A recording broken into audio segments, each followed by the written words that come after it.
sig till start.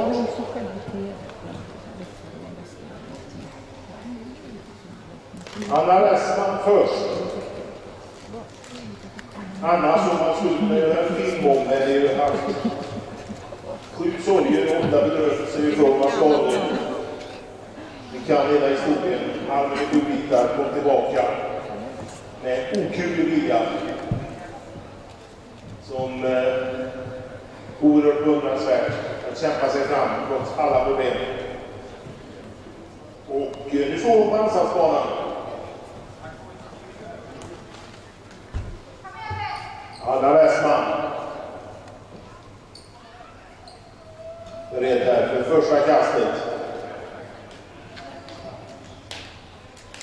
Ja, ni är med på linjen, så ska det vara. När du har dubbla fyrkantsigar innan. Anna Westman.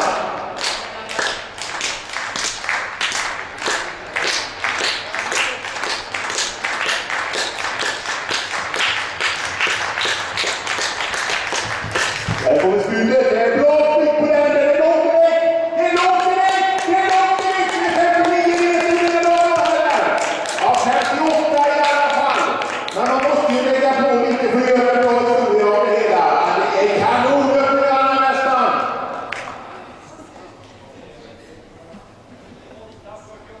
Kanonöppning av Anna Westman.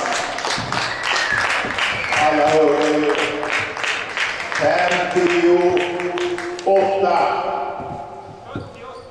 58-78 öppnar han här. Kanonöppning av Anna.